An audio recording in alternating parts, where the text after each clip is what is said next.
What's up, y'all? This is Brave, and I'm back for another review of Keke Wyatt's World. This is season 1, episode 5, and the episode is titled Clash of the Titans. So, we first start this episode off with Keke. She goes to talk to her son, Raja Key.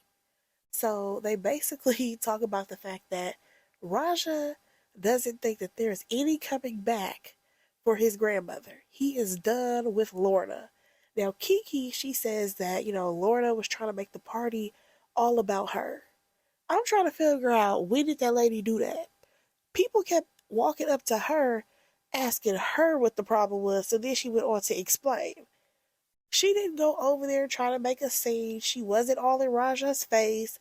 Like, what was she doing exactly that she was making it about her? Because it sounds to me like y'all made it about her. Raja, you saw your grandma and decided that you was going to act out, storm out, and pout in the corner. Keke, you saw your mother and decided to parade around the damn building and say, why is she making it about her? Oh my God, why is she here? Y'all made it about her, not the other way around. So Keke, she feels like her mom, she should have actually been at the party because at the end of the day, her mom was there the entire time that this boy was going through cancer. She's also the one who heard the doctor say that he wasn't going to make it to 20, and it was a milestone that she felt like her mom should have been a part of. Keke, why didn't you explain that to your child prior to the event? Because you were just letting him say whatever he wanted to, and now that the event has passed, you want to tell him, well, I mean, she should have been there. Keke, stop playing games. So now Keke is like, this is going to mess up future family events if Lorna and Raja, they can't get along. And Keke, she even says that her son will be messy and he's an a-hole. And I'm like, well, didn't your mama just say that about your child? She just told you when y'all were sitting on that couch that your son is messy. And I can't remember if she called him an a-hole or not, but either way, you are saying the same things that your mama said about your child. So what does that really say? It sounds like Lorna was right. Nonetheless, let's move on. Now, speaking of Lorna, we see her talk to her son Dougie. Now, come to find out, he also has a battle with cancer. And I'm just like, wow, I didn't even know that because nobody has said anything about him battling cancer. The previous night, I guess, Lorna must have said some things that were not nice. What was said, I don't know. And according to Lorna, the first night that she even met Haley, something had popped off. So I'm like, okay, she ain't like this girl from the beginning. All right, fine. So Dougie is questioning if Lorna is jealous. Do I think that Lorna is jealous? No. Like, I really don't think that this old lady is going to be jealous of this, like, 18, 19-year-old girl. Nonetheless, Lorna, she just wants to apologize or whatever. And Dougie wants to set something up so that way Lorna and Raja, they can figure out how they're going to move forward. Now, we see the oldest four kids. They are trying to go birthday supply shopping for Bella. It's her 8th birthday. We have Keever, his girlfriend, um, Raja, and I can't think of her Kiki's daughter name, but the 14-year-old, right? They are all party shopping. Now here comes Keever's girlfriend. You already know she always has commentary, and she's talking about how, like, oh, we always have to get decorations for everybody's birthday, and these decorations, they're just gonna go right in the house. I'm just like, why do you keep talking?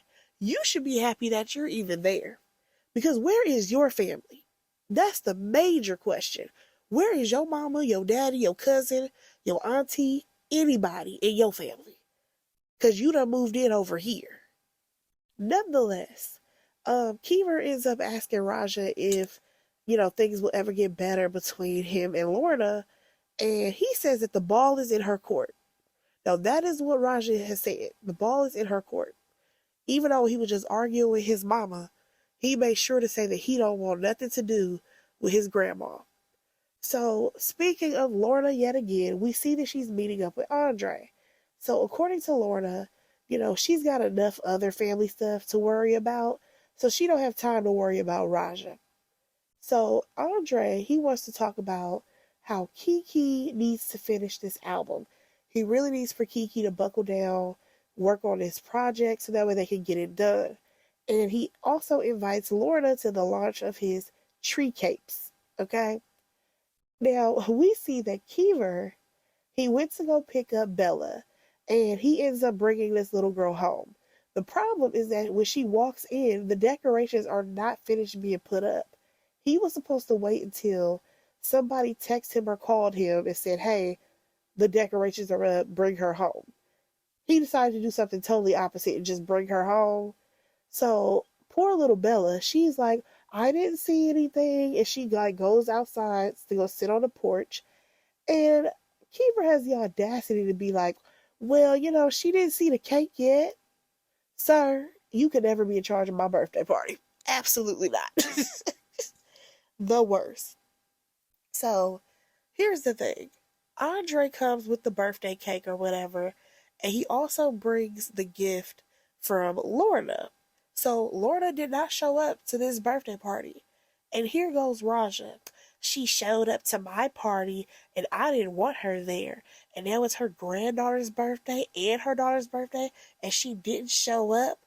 Listen, little boy, the reason why your grandmother probably didn't show up was because she saw the way the family had reacted to her the last time she showed up to an event, okay? Your mama wasn't feeling her. You were not feeling her. Y'all didn't exactly treat her the way that y'all normally do at your party. So therefore, to keep tension down, she probably didn't come. But my bad, you only 20 years old. You ain't thinking like that. Nonetheless, Raja actually ends up talking to Dougie, and Dougie says that Lorna wants to apologize. So why was Raja's response, I don't think so, because I don't think she deserves that? Well, what do you want from her at this point? You don't want her to apologize. You don't want her around. There's no way to move forward. Like, I'm not understanding. Raja, you are all over the hit place. You really are. Like, you making something clearly bigger than what it probably even has to be. So, Dougie, he's like, listen, it's the right thing to do to let her apologize. So now Raja, he wants to have a conversation with her, and he also wants to be able to say whatever he wants to say. Y'all, we shall see if that happens. We see Keke, she has a little family meeting, and come to find out one of her little kids is out here watching booty shaking videos on his little iPad. And I'm just like, you know what? I'm not surprised. And I'm not saying that just because it's Keke. I'm just saying overall. A lot of times people, they just give their child their iPad, but they didn't block, you know what I'm saying, any type of content because who thinks that their child is Googling that? But I digress. So we see Andre and Kizzy. They are already at the studio waiting on Keke. So Keke comes in with the baby, of course, and her husband in all his all black attire, and she's ready to work. Andre tells Keke that Randall, who's over the label, he wants to have a listening party for one of Keke's songs. So Keke, at first, she wasn't sure about it because she's like, well, the project isn't done, and what if we have a party with one song, but then later on we make a song that she actually felt would be like a better single. So they decide, how about this? We have the fans pick the song. They get to choose one song out of three choices. And she's all good with that. So Keke, she goes in the booth. She goes to sing the song, and it sounds it's really, really good, okay?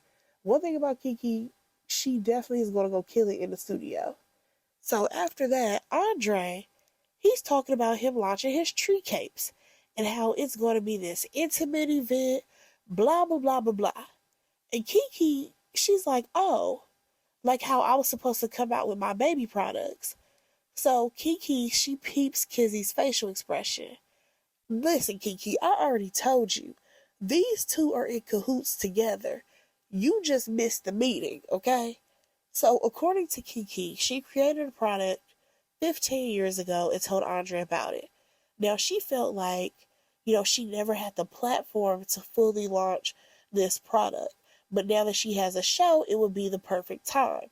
However, instead of making Keke the focus of the show, Andre is putting his own endeavors first. Okay? But here's the thing. I honestly see both sides of this Because Andre may be Keke's manager, but he also has dreams outside of being a manager and he wants to showcase his other endeavors. Now, here comes the problem. This is Keke's show, so technically, everything should be about Keke and what Keke has going on. And if this is her time to shine, everything that she has in the works, everything that she has planned, and everything she has going on, that is what should be showcased. That is the whole point of the show. Now, these two, they start going back and forth. And honestly, like I told y'all, I think that Andre and Kizzy have their own idea for this TV show. I feel like Keke thought that they were going to come on as secondary people who are like her friends who are just there to support her. However, these two have their own dreams. Kizzy wants to promote the fact that she's a singer. She wants to show how she's doing music videos and she doing this, that, another. You have Dre, he wants to promote whatever he's promoting. I mean, Andre is even out here wearing outfits that have his brand all across the shirt. Like, they are clearly here for self promotion. And if this is Keke's show, I do agree that this is her platform so that way she can showcase all the things that she has going on. Like, it's really not the time for Andre to be sitting up here talking about some, oh, I'm going to launch my tree capes. What you really should have done was waited for at least season 2 or 3 of this show to happen, then for you to go ahead and do that. Because what you should have done as a manager is try to get Keke stuff all out the way. Let this be all about Keke making her album, right? Y'all get renewed for a second season, then you come out with your products. But that's not what you did. So Keke feels like this man started working on his little cape line when he found out that she was going to get her own show. So that way, by the time the show started, he's ready to promote it on the show. Now, by the time we get to the end of this episode, Keke is saying F both of them because it's clear that Kizzy is on the side of Andre. And like I said, girl, it's because they are working in cahoots together. These two have found out that, listen, if we ride on the back of Keke because she's the one who this show is supposed to be about, but at the end of the day, we about to promote ourselves, yeah, those two, they definitely are working together against you, girl. But y'all, that was my review. Go ahead and like, comment, subscribe to my channel, and I will talk to y'all in my next review. Bye, guys.